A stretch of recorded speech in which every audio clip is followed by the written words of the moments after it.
welcome to Pleasure Container with Jem and Jess. We are two best friends on a healing journey. Over our 2 decades of friendship, we have created a safe space to process our heartbreaking confusion of growing up in a harm-filled world while transforming these feelings into lessons we receive joy from. Our friendship has been a pillar in our healing journeys and ultimately is a gift we want to share with the world. Hi, I'm Jem, a self-love coach, escort, doula trainer, and singer. That's me in the theme song. Hey! Get comfy, roll up a joint, nourish your body, and unwind with us as we share our unfiltered process, wiggling our way through this goof nugget called life.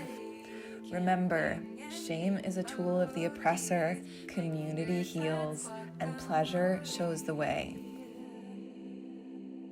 My love language is funfetti, camping and emojis, finger tats, guacamole. Hello, here we are, live on a sunny day. Hello, from It's sunny there too. Jem, how's there? Yeah, it's been sunny. It's been a beautiful sunny day. Yeah.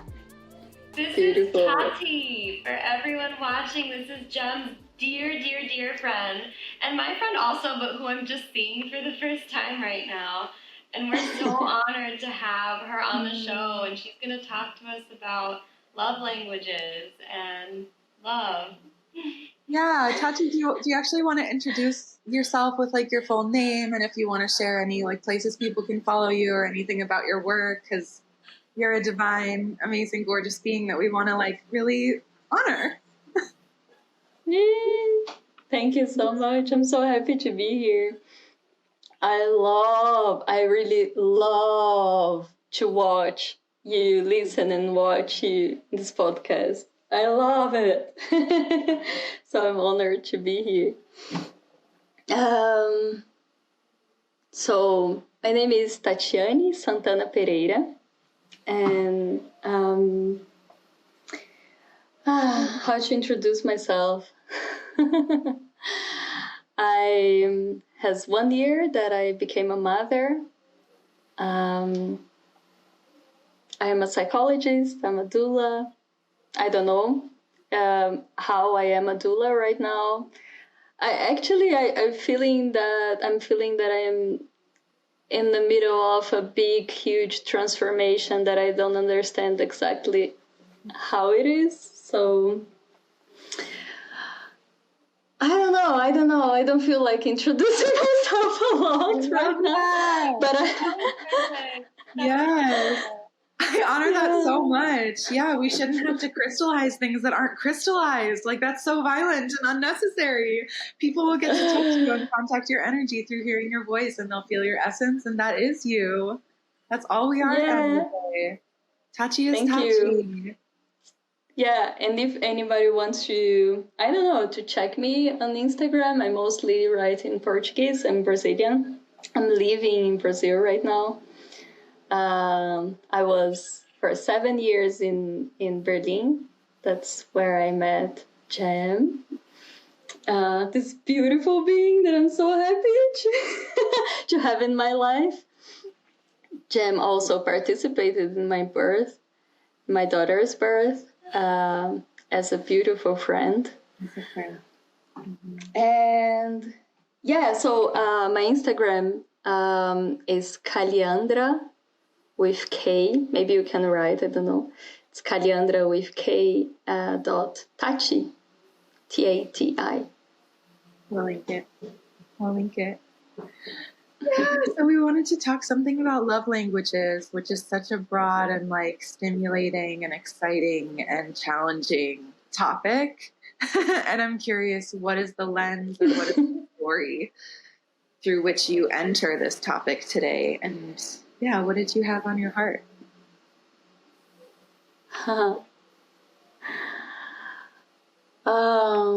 Maybe I can start with how I'm touched by this podcast. It's I think I think you both bring vulnerability in such a beautiful way.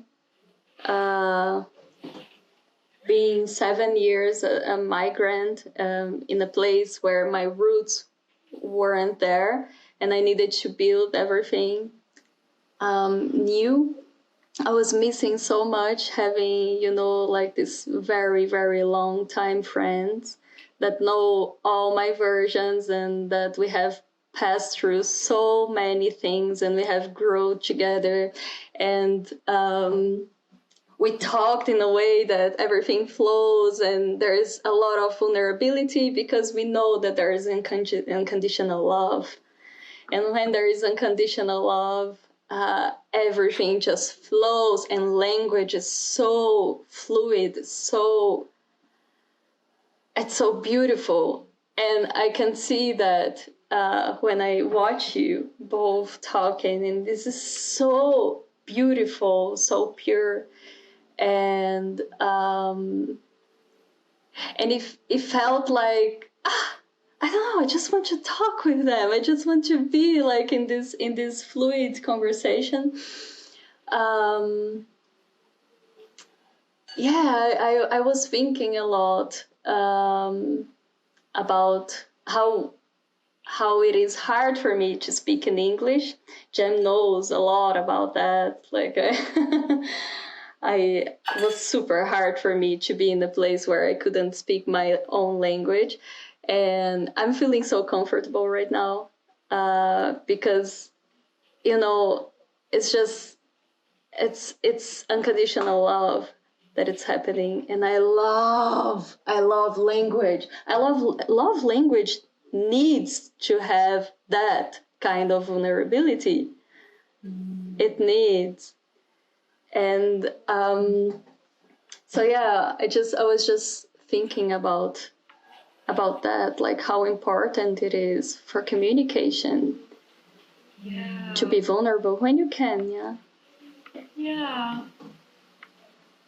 it's really beautiful to have safe spaces where you just know people are going to be receptive and they're looking at it from an angle of they're going to try to understand what you're saying instead of something that we talk about in yoga a lot is when you're about to teach a class. My teacher taught me to look at everybody and think, okay, we're all a lot more the same than we are different, and to just focus in on the sameness. And that kind of reminds me of, it's like this connective feeling, like we all are more similar than we are different. And sometimes there are some situations where people don't see that, and you can feel it in your heart. People that are looking for the differences when you're trying to connect with them, and it's just like an open, safe place when someone recognizes we're the same, and they're not going to judge you, and they're going to just try to take care of your soul as you speak your truth. Yeah, that's beautiful. This makes me think of like a really big process I went through this year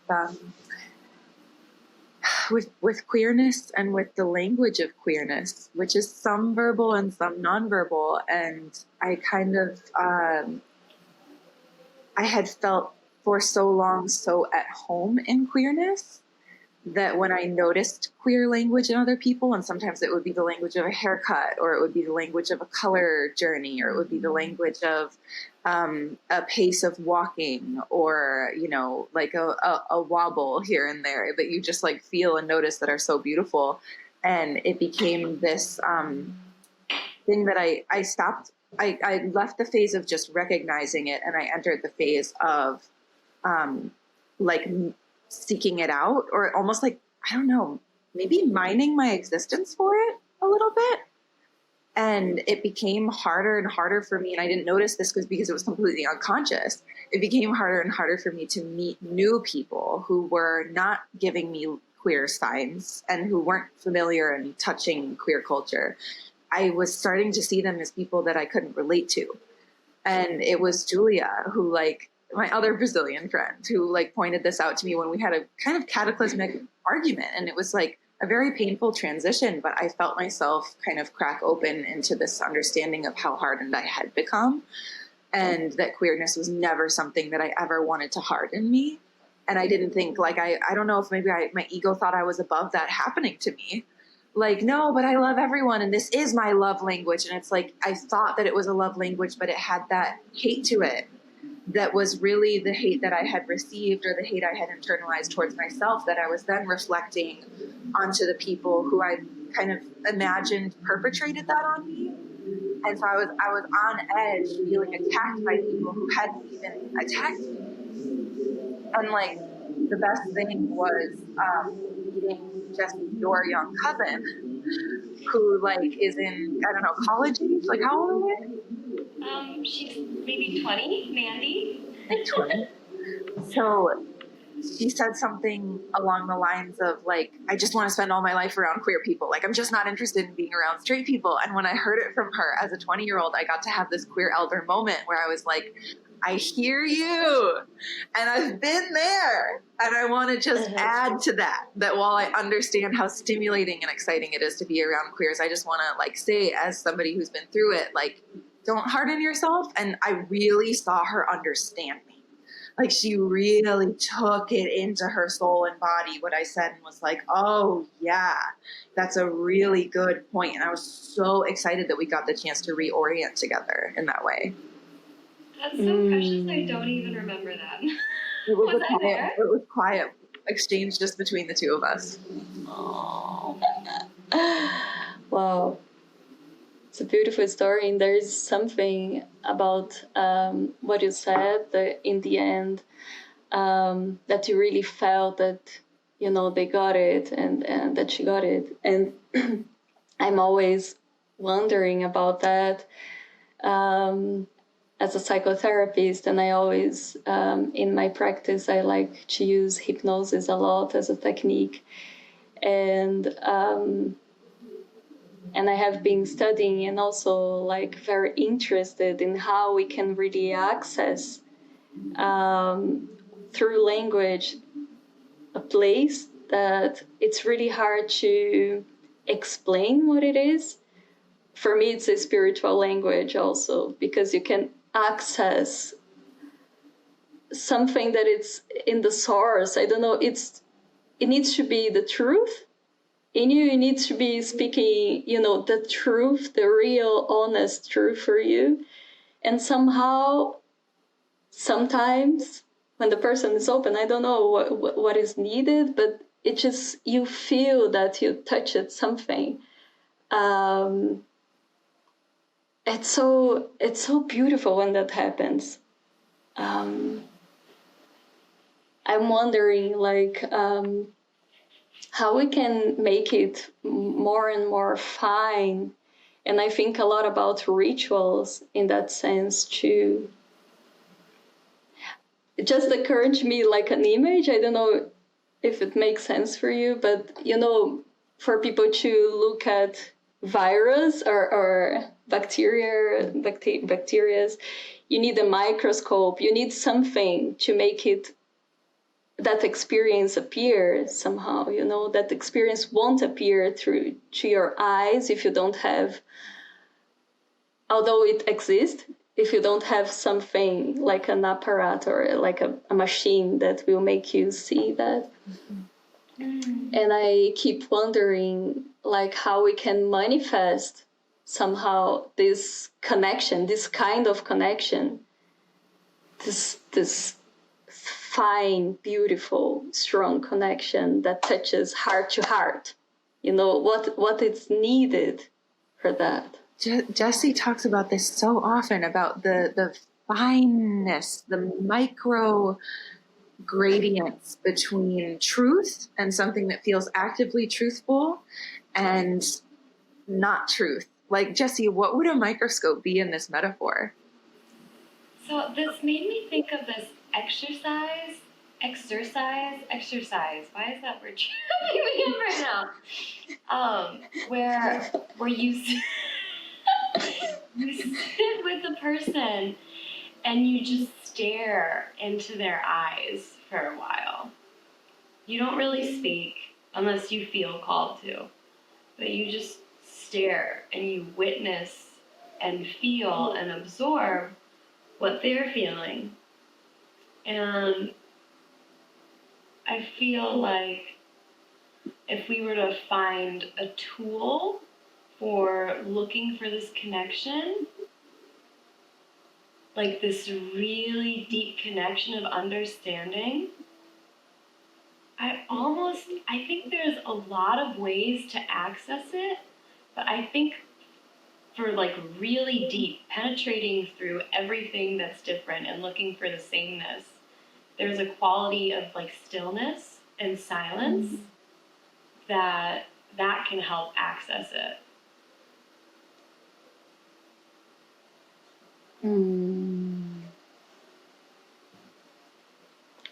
Makes sense. How do you take a microscope to the virus, like to what you call the goo? Like, how do you find it? How do you feel it? And how do you know it? What do you mean? How do you take a microscope to the goo, to the virus? What is a goo? What is the goo, Jessi? Many years ago, Jem and I, we were in a state of like bliss and gratitude and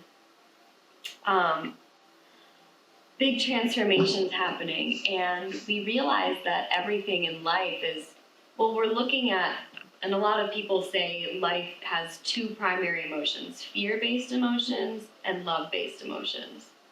So we were able to look at the world through the scope of, okay, everything is love, but it has this goo on it, this goo that has fear. So you have to like wipe off the goo, and then you can see it for what it truly is, a blessing, a beautiful thing that's just been covered in this fear goo. And I don't know if I did this justice the way I explained it right now. But, and basically, there's always something to be grateful for. There's an angle of looking at things where there's something to learn, there's an experience to have, there's something to feel so that you can then resonate with other people that have felt the same thing, even if it is painful or uncomfortable. So when you're taking the goo off of life, you're just seeing it from a perspective of, it's not like, oh, this is so terrible, why is this existing in this way? It's like you were saying earlier, it's speaking with unconditional love. It's looking at every situation and seeing it with unconditional love, not as a problem, but as what is the authentic truth that is happening here? What is really happening in the underbelly of what exists here? Because if you're really looking at it, you know, everything seems to serve a purpose and in its existence, and there's just always something to learn. So I think taking a microscope to the goo would just be changing the perspective of things, you know, like instead of, oh, I'm almost out of honey. This is really sad. It would be, oh, I get to go to the store because I have money and buy myself new honey, and maybe it will be a different flavor that I like even more. That was a really bad example. We got it. Yeah. Yeah, it's just looking from a lens. It's like putting on a different pair of glasses. It's like taking off the poo-poo colored glasses and putting on the I guess. Tati, do you use prayer in your hypnosis and like in your ritual work for sure, but like do you use it in hypnosis? Yeah, it's very open. Like I don't have any kind of always do in hypnosis. I use what I would call utilization or utilize or something like that. I would use anything that it's specific and that what's the word for that belongs to that connection, you know. So if somehow a prayer belongs to that connection or would make sense, I think it would be completely beautiful to use. And I have done that before. Remembering, yes, I have done that before, yes. I feel like Well, while Jessi was talking, I remember a story that is super strong and beautiful for me. I don't know if it's that the word. I don't have a lot of adjectives in this language, but it's a very truthful story for me. I think it was in my head because I was listening to the last episode about death, the simplicity of death, and it was what an experience. And I just remember about a story of the day that my father died, and I remember in my body, very clear memory. I never forgot this memory, that I was going down the stairs of my house, my mother's house right now. And almost when I was finishing, like there was missing 3 steps, the phone ring of the house. And I sat on the floor and I look at my mother because she was there by my side. I was 6 years old. And I look at her and I said, my father died. And she was like, no. But I remember like feeling that in a complete at ease. I didn't feel anything bad. I remember being completely like total peace.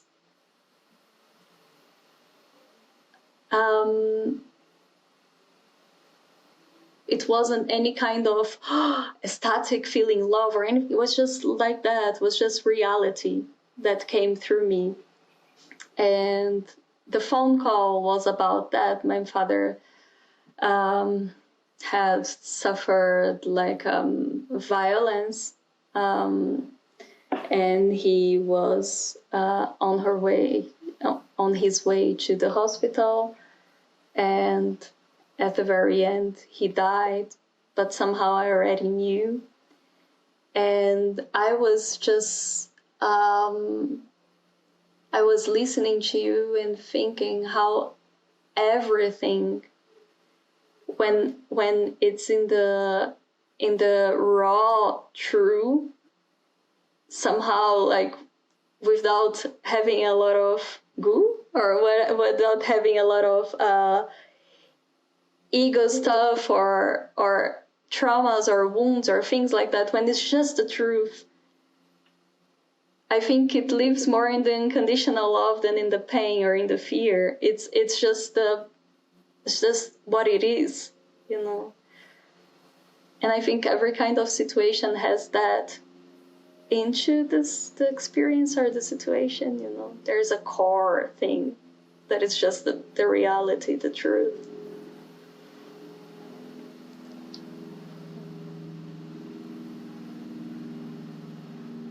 And now I remember that there is a technique in hypnosis, just because you asked, Jem, that is called truism, which is just state the truth. Whatever you think it's true. Can be whatever, but it's just like that it's, you have sure that it's just true.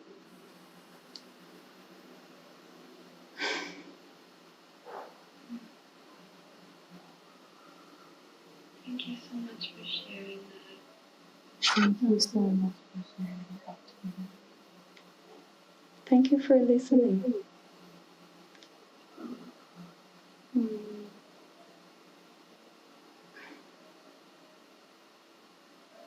It makes me think of so many things. Like, I think of the children who are older children of the doula babies that I've helped with. Can you hear me, Jessi? Can you hear me, It's not Jessi? so good, the audio. It's not so good, the audio right now. Yeah, I can't hear you, Jen. Can you hear me now? Better, yeah. Okay. But yeah, I think of how many parents have told me stories. Like, just one example of many is that one of my parents was in her 37th week with her second, and the youngest was very small, like verbal and speaking in sentences, but like, and also like a bilingual or trilingual child. So also kind of like, still putting language together. And they woke up in the morning, they were cuddling, they were in the family bed. And then that child, just rolled over and, reached towards her belly and said, "The baby comes today. Like, the baby's coming today." And the mom was like, "No, honey, I'm only in week 37. It's going to be a couple of weeks now." Like, blah, blah, blah. Just thought nothing of it. Like, literally just thought it was like baby babble. And then, 5 hours later, active labor. I love that. It's only one of many stories like that, where it's like, what is that child reaching into? Where do they grab that information? And I think it's basically like the soulful flow of just the essence of life. It's just truth. It's like neutral energy. And definitely when I'm doing guided visualizations with people in coaching sessions, I'm always like preparing the body with deep breaths and like preparing the nervous system. And then we prepare the mind, and preparing the mind is always for me, like thinking neutral thoughts. Like there's, sun coming in the window. I'm having a conversation with Jessi and Tati. I'm sitting on my couch. My water bottle's next to me. Like I can hear XYZ. And it's so funny because like I just named them neutral thoughts. I don't know where I got that. Probably some like meditation, something or other. But like this concept of neutrality and how it becomes this entrance into truth and this entrance into channeling essentially is really interesting. Because once we've prepared our bodies and prepared our minds, and once I've prayed, and I always pray like silently to myself, like I've never told a client that I'm praying ever, but like it's always happening that while they're breathing, I'm like, please, guides for this person, guides for this family, make this visualization as beneficial as possible for this human. Like let it just really expand them into abundance, and like please just like let this help them so much and guide me to the things that will help them. And then instantly it's like immediately entering channeling, and then it's it's like, like done. But it's so funny to me that I think neutrality is one thing, but then also prayer to me is that receiving energy that we talk about so much, Jessi. Like I am receiving. Praying is just saying something can come through. I love it. You know what this also reminds me of? The term non-attachment. Like witnessing and experiencing without clinging so hard to what's happening. Just like allowing like the experience to happen in front of you. Yeah. It's so funny how all of it melds with like the chaos of the real human existence too. Like we can zoom in and out with our microscopes, and we can really see it. And then we have to have the fluidity to pass through both. Yeah. Totally. Even when you said, Jessi, about stillness, there is something in it, I'm sure, that can be like a kind of a microscope or presence. I think presence. Yes, presence. And but I was also thinking about all the time that you just take your eyes off the microscope and say, "Hey, I saw!" And somebody that have seen the same thing, just like, and then there's also this connection through crazy stuff and chaos that it's interesting. Yeah, We all have. Human experience is not like, it's not fully divine. It's messy. Actually, I was talking about this a little bit earlier. Jim, you already know this, but they were doing this experiment. This is a little bit like quantum physics-y, but so they were doing this experiment where they created quasi-crystals. And these quasi-crystals are almost like particles that can go to other dimensions and come back. They are similar to like a synapse in a brain, where a brain will synapse and it goes somewhere else and then it comes back. And so they created these quasi-crystals, this is the model that they have for this, that could live in any dimension. And what they did is they put the quasi-crystal in the 8th dimension. So here's the quasi-crystal in the 8th dimension, this random shape, and then what it did is it cast down a shadow to the 4th dimension, and it created a spherical shape. So what existed in the 4th dimension now was the shadow of the 8th dimension, but it was in a sphere shape. So what they deduced and kind of looked at Earth as is it's a shadow of a higher dimension. So we're like down here or over here or in here, up here, I don't know. But it's like a shadow of what we truly are. And I feel like we all feel this within ourselves. We know what our higher self is, and we know when we're not acting on it. We know when something feels unaligned, when something it's not that authentic stillness, unattached neutrality. And yeah, that's what I gotta say. Wow. Amazing. It reminded me a story that I want so much to tell. Sorry, time. I'm gonna reheat my tea, but I'm listening. Yes. Jem, that's the story that I want to tell you. So I've been waiting. I'm so excited. Yeah. So I have this ritual that I created here when I came, because I was in this transition time, since I moved from Berlin with baby and stay in other people's house, and it's hard to build a routine or to have my energy, centered, and my rituals and my things like that. Yeah. So I created this one that I bought 10 sessions of shiatsu. Yeah. What? In a place. Yes, I did that. All of this, I said I was listening, but then I couldn't hear you, and all I heard was I bought 10 sessions of shiatsu. Yeah, it was like a ritual that I didn't realize that was a ritual until, like the second or third time that I went there. And so I was also escaping sometimes of my, crazy, exhausting mothering day.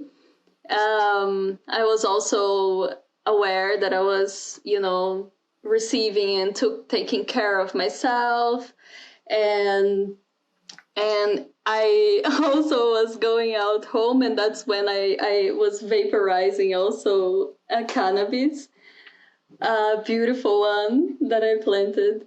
And then, so I was doing that. I was driving there, and then when I go out of the car, that place was in a street that there was no way out. It was a street with an end there. And there was like a beautiful copaiba tree there. Very beautiful. It's there still. Copaiba tree is a healing tree in Brazil. A lot of healing properties. I don't know how to say this word. I was under that tree, and then I was vaping a little bit of cannabis, and then I was walking into my shiatsu session. and was always very good, amazing. And when I went out, I always wanted to talk, or to share some thoughts with Kamalo, a beautiful friend of mine, Jam's too, and also Jam. So I realized that became a ritual for me. So I was this shiatsu in the fourth, I think, time that I went there. It was too hard for me. The third time was a bit like I felt that the when you make your muscles long, the Stretching. Stretching was maybe too hard or too fast for my body. I have a very sensible way of existing in my body also. But I always felt that this therapist, this woman, she had something, there is something about her presence in the hands that I liked. And then at some point in this journey, I just went back home cracked. I had something in my neck and was super bad, and I need to see a chiropractor to realign it, because what I felt is maybe there was some tension, and the way it was worked just did something weird in my body. So I told her what I was experiencing, and she was like, she gave me some advices, and she said that we wouldn't do the shiatsu anymore, but the relaxing massage. So I went there next time and I received it, and she said, that's the one that I like to do. That's the one that I really like, and I'm glad that you're gonna receive it. And I was happy about it, and it was amazing. I love it. It was soft and nice. And then in another time, the last time I went there, it was my last session. When she touched me, I felt immediately, like an intuition, that I was prepared somehow, or I wanted some hard shiatsu points too. And that's the part that I love about the story. I have a hard time because of, I don't know, childhood wounds or things like that, hard time to communicate in these situations. Because although massotherapists always say something like, you can tell if it's too hard or too light or something. I wish they all knew about consent or something like that, because some people can't just speak, because maybe it's not about being too hard or too light. Maybe it's something else, maybe, I don't know. So I have hard times, especially in massage. And of course I have hard times in sex, and I have worked that a lot with my partner, and we have this different flow, very vulnerable one. But in massages, there is this person that has this kind of setting. I'm doing the relaxation massage and I'm just receiving. I have a hard time to speak what I want.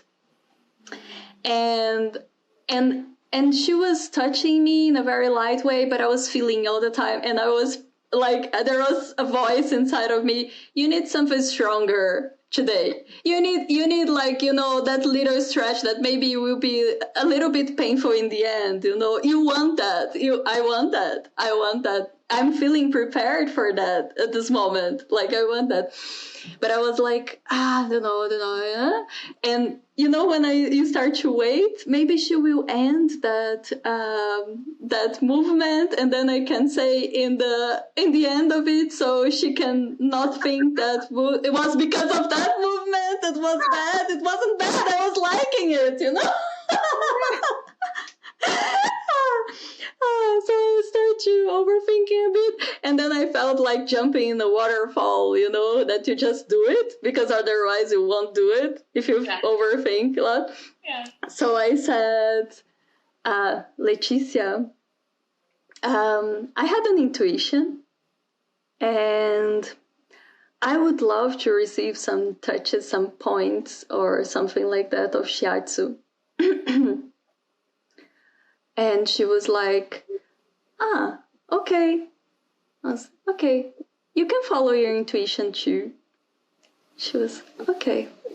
And then after I said that, I was feeling a bit like this adrenaline that I said something, and also feeling good. But I started to do something, a process of, when you expand something and there is a force in you that makes that with the expansion. Mm-hmm. And then I was something in me that was like, oh yeah, maybe, I don't know, she was thinking that wasn't so good what she was doing, or something like, I don't know, overthinking. And then I enter in the state of, you know what you did? You were able to talk about what you want. So enjoy the fucking massage. Enjoy your massage. And when I thought that, she jumped into the table, not jump, but she put the feet, and she was all in the table doing this shiatsu thing, and then she put her finger in a stronger way, like in a point of shiatsu. And at this moment, it was exactly the moment that I was like, just enjoy. I felt a fucking beautiful wave of orgasm in my whole body.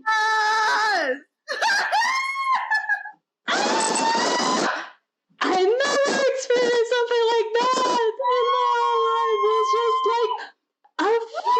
in my life.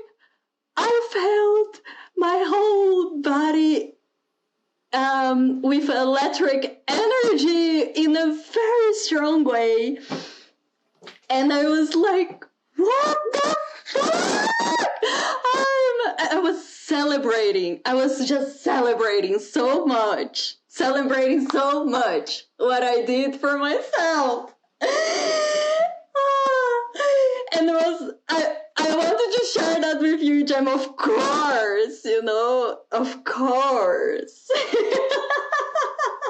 And that's all about spiritual language, love language. Wow. Asking for what you want. Speaking up, pushing through the discomfort, and like not allowing your patterns to basically rebound you away from what you just did, but saying your truth and then sticking to it and then receiving it. Oh my God, it sounds incredible. That's love language. Speaking the truth, and also like connecting. What I felt also, it's not with everybody that I had an intuition, or you can follow, it's not with everybody that I feel safe to speak about spirituality, because intuition for me, it's completely connected with spirituality.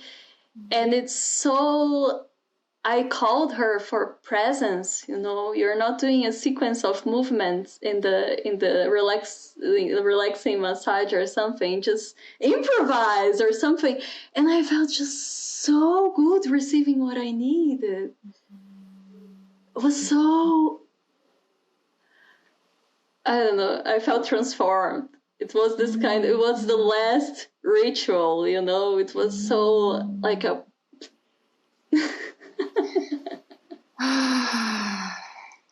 It's so interesting how often we do carry around this awareness of what we need, and then we just carry it in us like a sad child, or like a crunch. Like, I knew what I needed financially as a doula. I knew that I would have liked to have been paid like $5,000 or $6,000 per birth, and I never asked for it. Never, never, never. I just held it in me for year after year after year after year. I know that this is what I want. I know this is what I want to receive, but I won't dare speak it. And like, it's so true that when you look at it with like a rational lens, to use like rationality as like a microscope in some ways, we will sometimes be like, make ourselves uncomfortable. I will make myself uncomfortable for years sometimes in order to avoid one difficult moment or one difficult conversation. And like the amount of time I would have actually spent changing my rates and then potentially justifying them to people would have probably been in the matter of hours. But I was like, no, I'm going to choose years of low-key discomfort to not have maybe 1 month of intense growth and then be at the level that I want to be receiving. Like, it's just interesting how much we'll put ourselves through, and also how we'll hold ourselves away from truth when the truth is a receiving truth. When the truth is what we want to receive, we're so good at holding ourselves back from it and not entering stillness with it. Yeah. Like, we'll just stay agitated. It was so transformational for me when I read, I think this was in the Queer Tantra book by like Annie Sprinkle or something. I need to check out what the actual book is. But it's like it's like a queer Tantra book. And she was saying that a lot of partners who are in heteronormative dynamics think that it's a really good idea to like, well, it's like the movie magic that you're supposed to like have pleasure at the same time. Like one person is receiving, one person is giving simultaneously. And then the like goal that movies tell you you're supposed to reach in a heteronormative dynamic is that both people are supposed to have a simultaneous orgasm. That's like the ultimate goal. But she was just like, when you're giving to someone, what do you actually want? What you want when you're giving to someone is for them to just receive it. That's what you want. And that's what other people want when they're giving you something. They want you to just receive it, and they want you to like ask for what you want.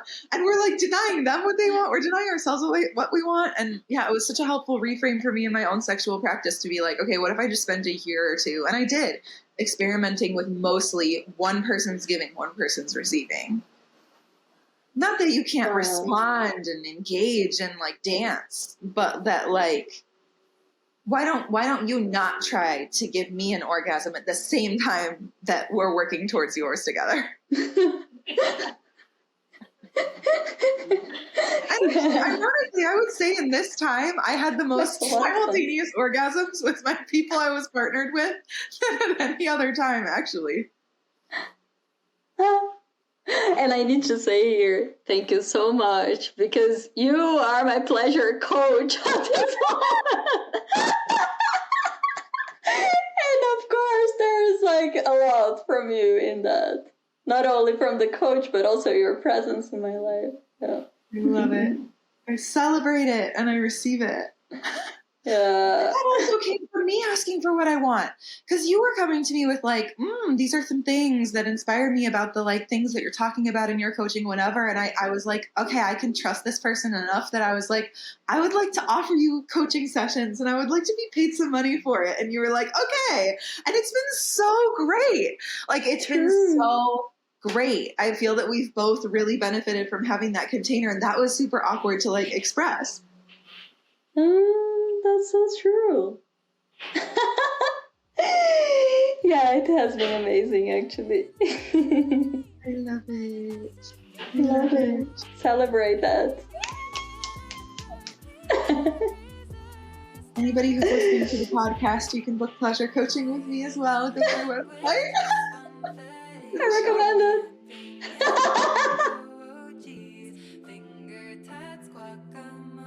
Thank you so much for listening. Please like and subscribe. If you want to stay in touch with Jem, subscribe to my email list on rainbowdoulaberlin.com. That's rainbowdoula Berlin.com. And follow me on Instagram at gem_rainbow_healing. To stay in touch with Jess, please go to roottwinkle.com. That's ROOTWINKLE.com.